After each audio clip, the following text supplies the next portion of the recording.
자, 일전에 회사에서 억울한 누명을 쓰고 권고사직의 위기에 처한 한 분을 여러분들에게 소개한 적이 있습니다. 상담을 요청했고요. 그리고 저에게 기도를 부탁을 했더랬습니다. 자, 오랜 시간이 흘렀습니다. 긴 싸움을 이어왔고요. 또 꿋꿋이 기도하며 견디며 지금까지 왔었죠. 최근에 노동청의 결과가 나왔습니다. 그분의 억울함에 손을 들어주었습니다. 얼마 전에 연락을 받고요. 만났습니다. 그동안 믿고 기다려줘서 그리고 또 계속해서 기도해 주셔서 감사합니다. 라는 그 한마디를 들었습니다. 참 감사하죠. 누군가를 믿어준다는 것, 누군가를 신뢰한다는 것은 쉽지 않습니다. 우리가 많은 사람들을 만나잖아요. 참 당사자를 만나는 그 자리에서는 그분을 향해서 더 긍정적인 말을 합니다. 칭찬을 아끼지 않습니다. 그런 태도와 말을 합니다만 뒤에서는 우리의 습성이 좀 좋지 못하는 부정적인 말을 하고 또 곱지 못한 시선과 소위 말하는 뒷담화를 할 때가 참 많이 있잖아요. 사람과의 관계에서도 솔직함과 더불어서 진솔함이 참 중요합니다만 우리가 하나님 믿는 신앙 생활을 하는 하나님의 자녀입니다. 주님과의 관계 속에서 특히 그분의 오심과 다시 오심을 의심한다면 우리 신앙은 또 그분과의 관계는 회복할 수 없는 깨어져서 영원히 벌어진 그 관계를 유지할 수밖에 없습니다. 오늘 우리는 말씀 안에서 주님의 길을 예비하는 삶을 어떻게 영위해야 하는가를 살펴볼 것입니다. 종말을 살아가는 모두에게 주님 주시는 꿈틀거리는 생명의 그 도약이 저와 여러분 심령 깊은 곳에서 움트기를 소망합니다. 주님의 그 길을 예비하는 삶을 살아가야 가는 하나님의 백성, 그 백성들의 첫 번째 특성은 그리스도 예수님의 오심, 그 오심을 역사적 사실로 받아들여야 합니다. 물론 주님이 이 땅에 오신 것을 최근 의심하는 그 사람은 거의 없습니다. 성경을 알지 못하고 역사성을 부인하는 사람들이 간혹 있는 것은 사실입니다만 그러나 고고학과 더불어서 성경 연구, 그 연구하는 학자들의 명확한 근거에 의해서 이제는 대부분의 사람들이라면 심지어는 교회 다니지 않고 믿지 않는 사람들 사이에서도 예수님이 이 땅에 오신 성탄, 크리스마스 그것을 의심의 눈으로 바라보는 사람은 거의 없습니다. 오늘 본문에서도 예수님의 오심, 특히 주님이 이 땅에 메시아로 오실 때에 그분을 소개하고 예비했던 세례 요한의 사역의 첫 출발을 당시에 살았던 역사적 실존 인물이었던 권력자들을 묘사함으로 틀린 점이 없다는 것을 분명하게 못 받고 있음을 확인할 수 있어요. 자, 여러분, 누가복음을 누가 썼을까요? 참 재밌는 질문이죠. 우리가 참 주일학교 다닐 때도 선생님들이 간혹 이런 질문을 한 적이 있어요. 질문에 답이 있다라고 이야기를 하면서 누가복음을 누가 썼을까? 이런 질문을 여러분 들어본 적이 있으시죠? 당연히 그 질문에 답이 있습니다. 누가가 누가복음의 저자입니다. 그의 직업은 의사입니다. 여러분, 의사라는 것은 생명을 다루는 직업이기에 누구보다도 세심하고 정밀한 사실에 근거하여서 그 환자의 병명을 진단합니다. 그리고 진단서를 써주죠. 자, 그는 세례 요한의 사역이 시작된 시점을 정확하게 묘사하고 있어요. 여러분, 의사가 발행한 진단서는 의료비를 청구하고 또는 군대나 사회, 회사의 입사에 실제적인 영향력을 발휘합니다. 아주 정확한 근거에 의해서 작성되었다라고 모두가 객관적으로 믿고 있기 때문이죠. 과학적인 데이터에 의해서 정확한 판단으로 작성된 것이라고 의심하는 이가 거의 드물기 때문에 정확한 사실이다라고 인식하기에 공공연한 모든 사람들에게 인정하는 그런 확인서입니다. 여러분 1절을 보세요. 1절을 보면 등장하는 인물을 눈여겨봅니다. 세 부류의 사람들이 나타나요. 첫째는 황제, 그리고 총독, 왕, 디베르 황제, 본디오 빌라도 총독입니다. 헤롯, 빌립, 루사니아 왕이죠. 제법 많은 이름들이 나타납니다. 디베르 황제를 볼까요? 그는 황제입니다. 어떤 나라의 황제일까요? 로마의 황제입니다. 당시 세계를 지배하는 가장 강력한 절대적 힘을 누리고 또 영향력을 발하는 로마입니다. 로마의 황제라는 말이 있죠. 일대 황제인 아우구스투스를 이어받은 그리고 14년에서 37년 동안 그 사이에 절대 권력을 행사한 로마 황제, 2대 황제라고 말할 수 있는 사람입니다. 두 번째 그룹 본디오 빌라도 총독입니다. 여러분 어디서 많이 들어본 이름이죠. 우리가 설교를 듣기 전에 우리의 신앙을 고백할 때에도 사도신경 속에 등장하는 사람입니다. 그가 유대의 총독으로 황제를 대신하여 이스라엘을 다스렸습니다. 쉽게 설명하자면 일제강점기 때 우리 한반도에 조선 총독부가 있었죠. 조선 총독부는 일본 황제라고 이야기하는 그 사람을 대신하여서 식민지 국가를 통치하는 절대 권력을 가진 그 기관입니다. 그것을 생각해 보면 쉽게 이해할 수 있어요. 본디오 빌라도는 로마 황제에 의해서 식민지인 이스라엘을 다스리는 총독이었던 거죠. 자, 그리고 3명의 왕이 나타납니다. 헤롯, 빌립, 루사니아. 이는 이스라엘의 각 지방을 담당하는 분봉왕입니다. 분봉왕이라는 것은 나뉘어서 통치한다라는 이야기예요.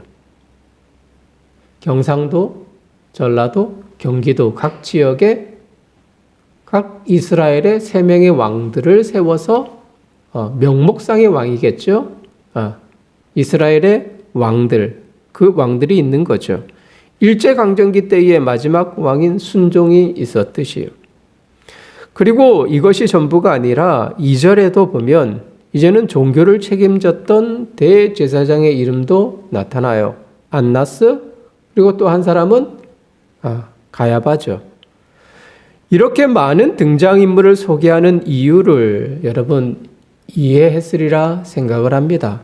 첫 번째 대지에 저는 이렇게 말씀을 드렸어요. 그리스도 예수님의 오심을 역사적 사실로 믿어야 한다. 이것이 그리스도 예수님을 기대하고 또 메시아를 바라며 소망하며 장차 이 땅에 재림주로 오실 그 주님을 맞이하는 성도의 자세다. 그러면 여러분 아마 이해했으리라 생각을 해요. 세 부류의 사람들, 또 정확히 말씀을 드리면 4부류의 사람들이 있죠. 황제, 총독, 왕, 그리고 종교적인 그 영역을 담당하는 제사장. 4부류의 사람들이 나타나요. 세례 요한의 사역과 그가 선포하는 메시아의 등장은 역사적 팩트다. 사실이다라는 것을 의사였던 누가가 강조하고 싶었던 거죠. 아주 객관적 사실에 의해서 모든 사람들의 질병을 살피고 또 진단했던 그 의사가 의심하고 또 의심하는 많은 사람들에게 예수님의 이 땅에 오심이 또 예수님의 그 사역과 강림을 소개했던 세례 요한의 사역이 사실이라는 것을 누가는 강조하기 위해서였던 거죠. 우리나라의 신화 이야기하면 단군 신화가 있잖아요. 단군 신화는 기원전 2333년에 알려져 있습니다. 그런데 여러분, 그 단군 신화의 기록이 언제인지 압니까? BC가 아니라 기원 전이 아니라 기원 후입니다. 그 기록은 AD 기원 후 1281년에 기록되어졌습니다. 여러분, 알려진 이 BC, 기원전 2333년 그 시작과 기록된 그 시점에 시간차가 얼마나 나는지 알아요? 무려 3500년의 시차가 발생합니다. 불교의 창시자 부처죠. 그는 기원전 BC 6세기에 살았던 인물인데요. 그의 가르침은 기원 후 AD 1세기에 기록되어져 있습니다. 이 역시 시간차가 700년입니다.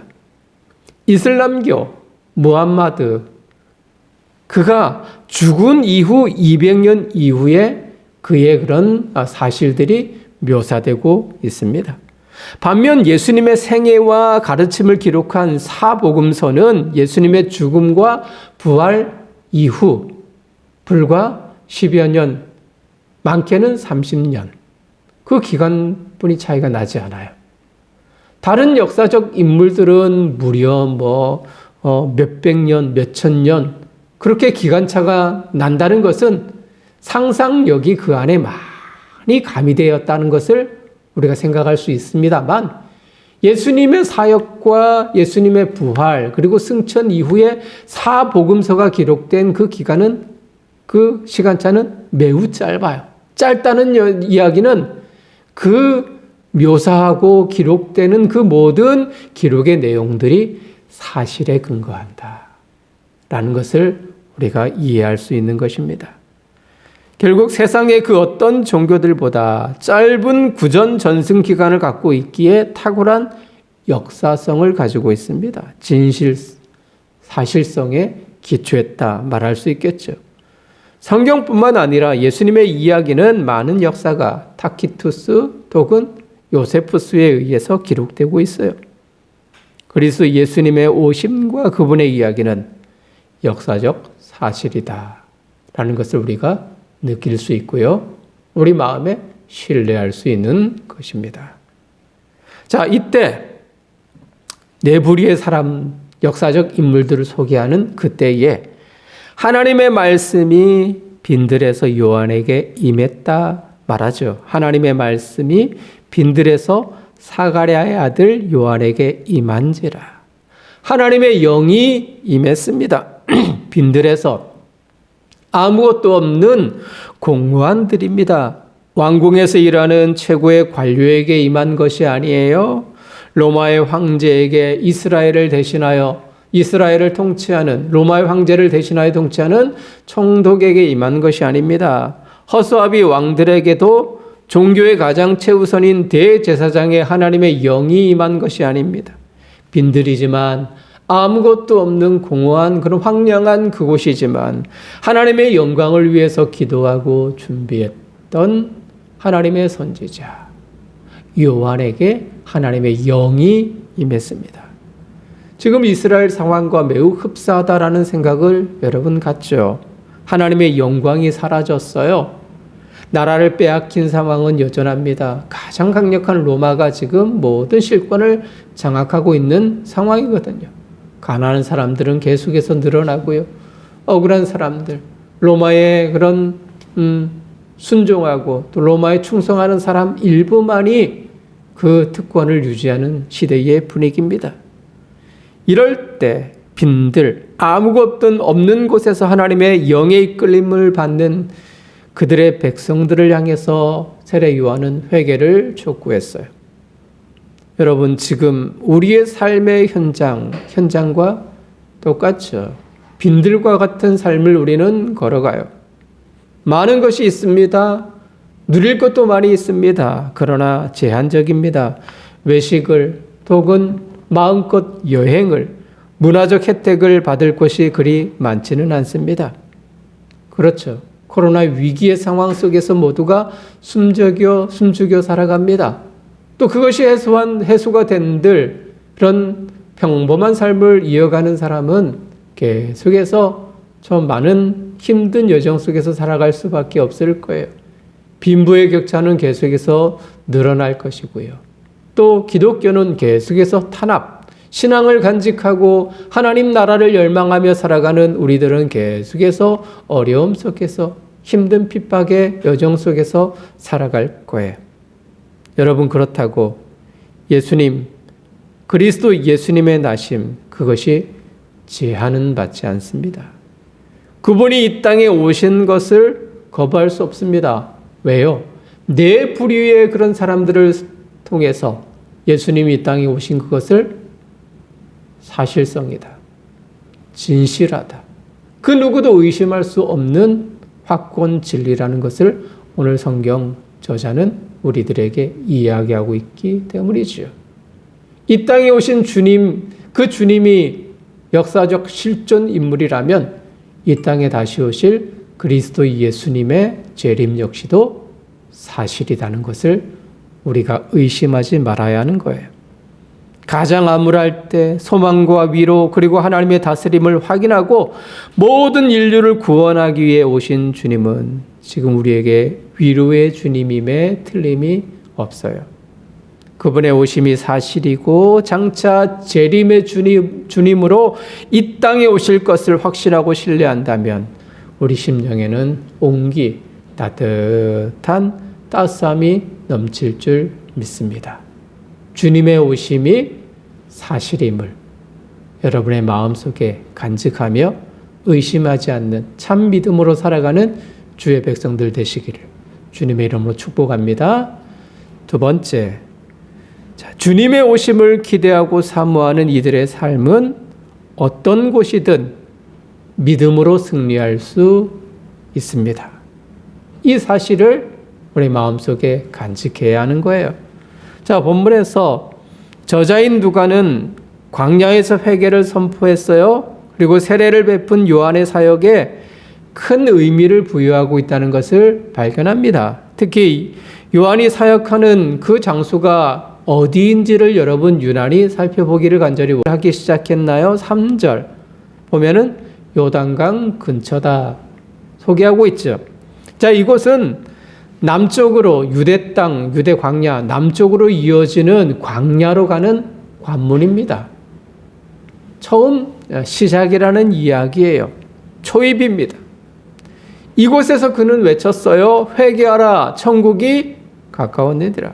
그리고 회개를 이끌며 나온 이들에게 세례를 베풀었어요. 그리고 지금 광야에서 회개하라 라고 외치는 이 순간이 여러분 즉흥적인 퍼포먼스가 아니라는 그것을 못 받고 있죠.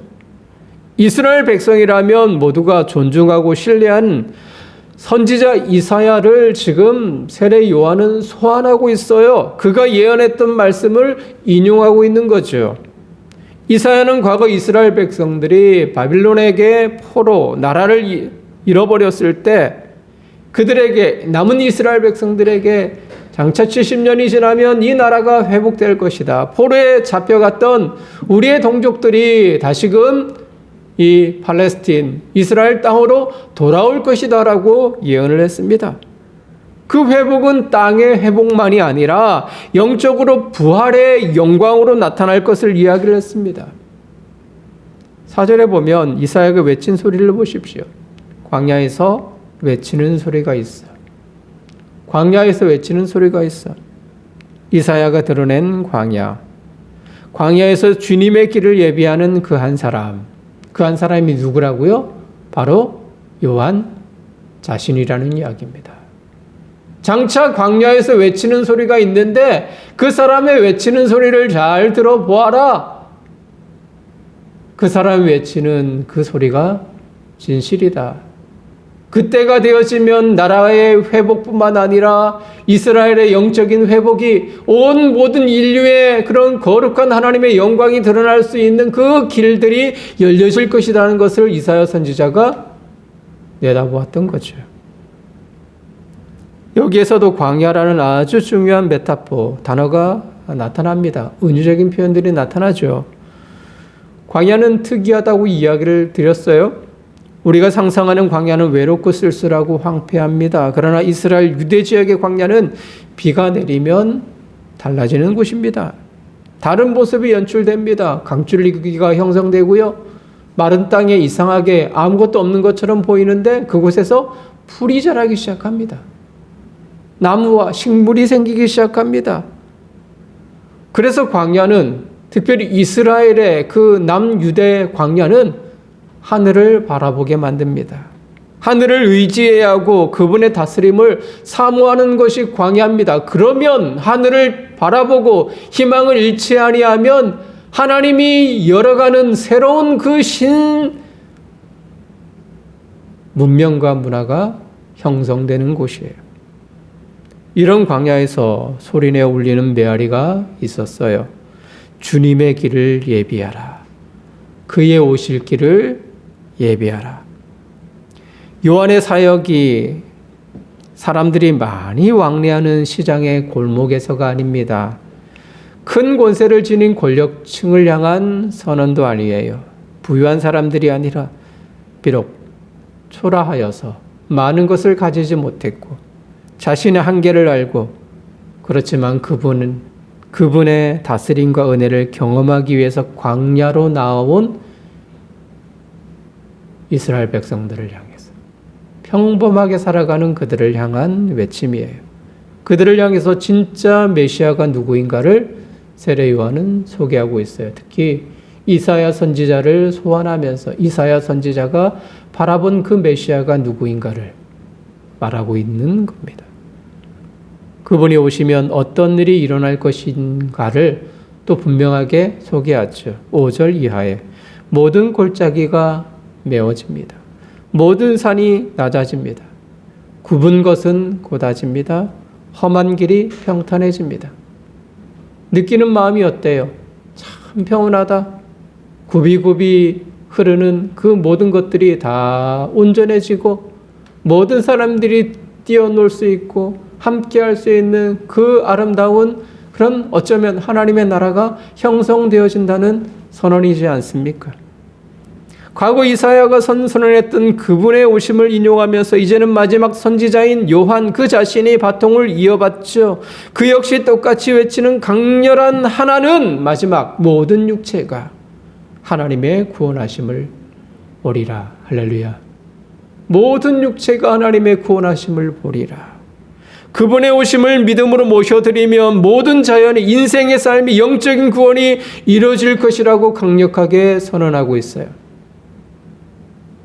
예수님이 오시기 전에 살았던 이스라엘은 70년이 지나면 바벨론 그곳에서 고향으로 돌아올 것입니다. 이것이 그들에게 구원이고 회복이었죠. 그리고 최고의 선물은 그토록 기다리던 메시아였습니다.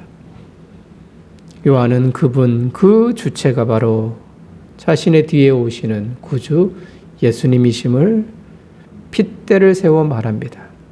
그분을 통해서 모든 육체가 하나님의 구원하심을 볼 것입니다.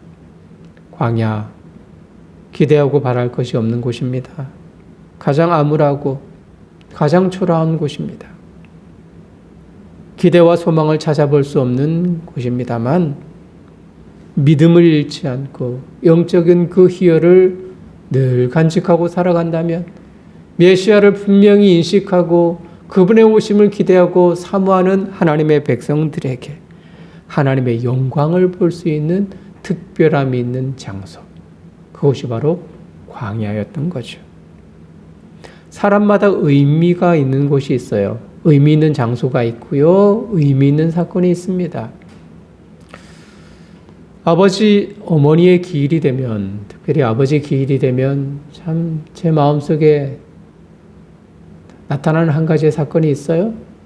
늘 퇴근하시고 돌아오시면 주머니에서 하나 꺼내 제게, 막내인 저에게 건네주었던 빵 하나, 보름달. 요즘에도 찾아볼 수 있습니다. 참 볼 때마다 아버지가 생각이 납니다.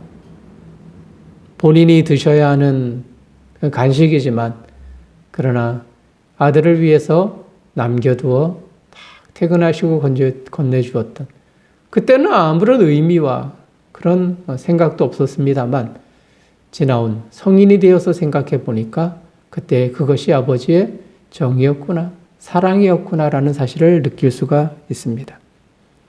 사랑하는 이와 함께 여행했던 그 추억의 곳은 항상 마음에 있죠. 그것이 세계 가장 가고 싶은 그런 여행지가 아니어도 괜찮아요.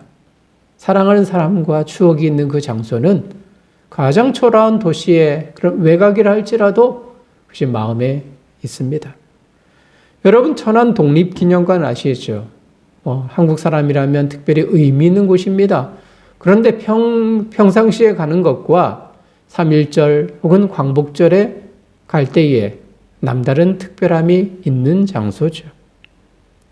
이스라엘 백성에게 광야는 큰 의미가 있는 곳이에요. 출애굽하여 가나안을 가는 길목입니다. 반드시 광야를 넘어서야 자유가 있고 만족이 있고 행복이 그들에게 주어집니다. 물도 없지만 먹을 것도 만만하지 않지만 그런데도 그곳은 반드시 넘어야 하는 과정이었어요. 이곳에서 그들은 하나님의 지키심을, 하나님의 보호하심을, 하나님의 먹이심을, 인도하심을 경험했습니다.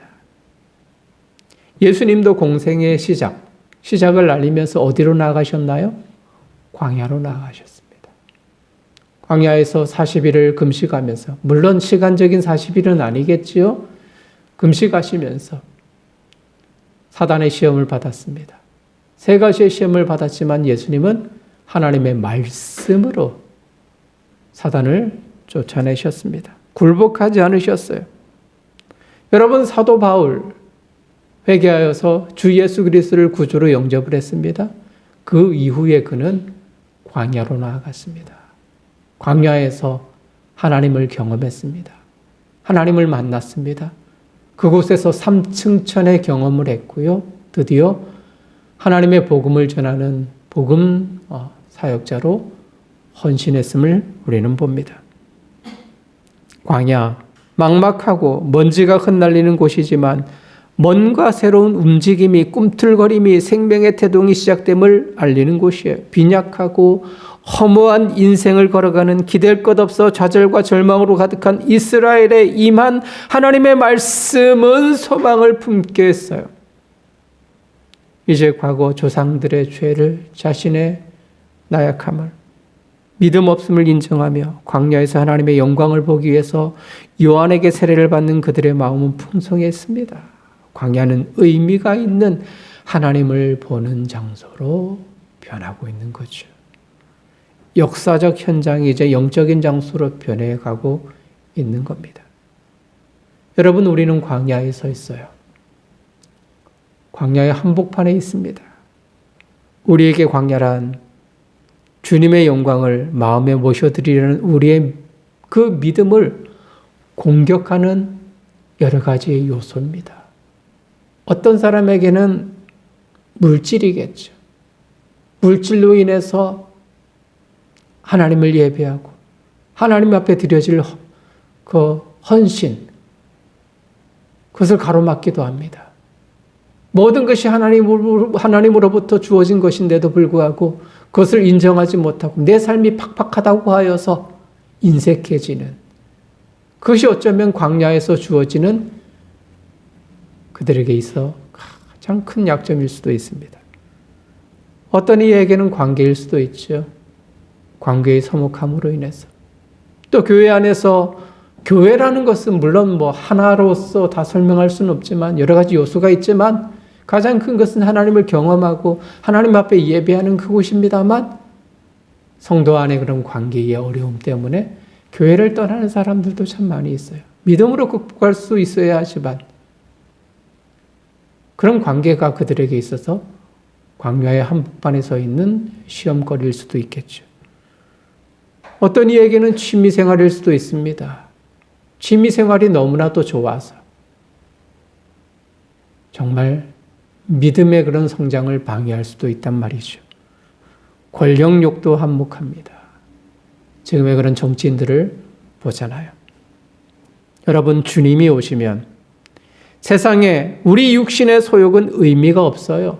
도리어 하나님 나라의 삶을 방해할 뿐입니다.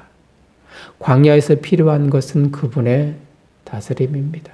광야에서 외치는 그 소리에 귀를 기울이며 그분이 장차 오셔서 회복할 그 나라를 바라보며 그 하나님을 경험하는 것이 우리에게 있어서 진짜 참 생명이요 신앙인 것입니다.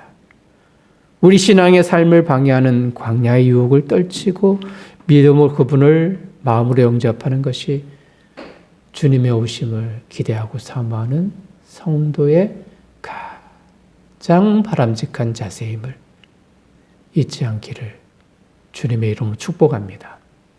말씀을 마무리하죠. 영국의 시인이었던 시인인 윌리엄 워저스가 쓴 시 중에 이런 내용의 시가 있습니다. 황량하고 거친 산속에서 사는 새 한 마리가 어느 날 들로 나갔습니다.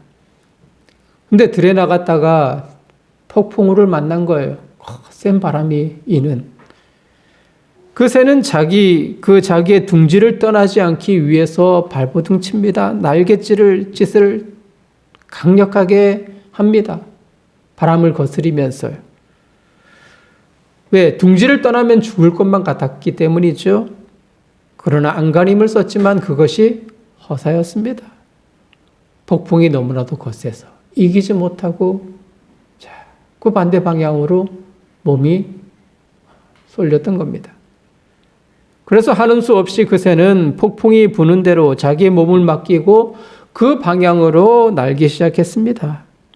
강한 폭풍을 따라 한참 날아갔어요. 드디어 시간이 흘러서 그 폭풍우가 잠잠해졌습니다. 약해졌어요.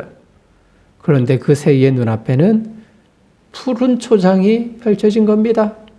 그리고 멋진 숲풀에 아름다운 산이 나타난 거예요.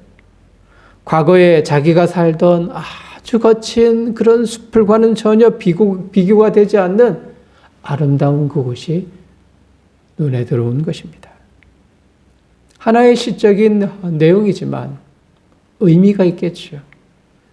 어쩌면 폭풍 속에 살아가는 이 땅에서의 삶이, 우리의 삶이 원하는 바대로 이루어지지 않아서 우리는 계속해서 발버둥 칠 수 있습니다. 원망할 수 있습니다. 눈물을 흘릴 수 있습니다. 주저앉을 수도 있습니다만, 그러나 우리는 주님이 이 땅에 오셨고 그리고 오실 그분에 관한 이야기, 그 내용이 사실임을, 팩트임을, 진리임을 우리의 마음에 모셔드린다면, 그리고 그 기대와 소망을 따라 살아간다면, 그리고 또 하나, 우리가 사는 이 광야와 같은 이 삶이, 광야의 한복판에 이런 삶이 비록 팍팍하더라도 주님이 열어가실 그 나라를 기대하고 사모하고 믿음으로 이겨낼 수만 있다면 하나님이 인정하시고 축복하시는 주님을 사모하는 성도로서 우리의 자리를 확고하게 자리매김할 수 있는 성도가 되는 것입니다. 오늘 두 가지를 기억하십시다. 하나는 주님의 오심이 사실이다. 또 하나는 광야라는 그곳이 우리를 암울하게 만들다 할지라도 그 광야 속에 임하시는, 그리고 그 광야를 가장 아름다운 하나님의 나라로 만들어 가실 그 주님을 기대하고 사모하는 신앙의 아름다움으로 오늘도 내일도 그리고 미래를 살아갈 수 있는 늘사랑의 모든 식구들 되시기를 주님의 이름으로 축복합니다.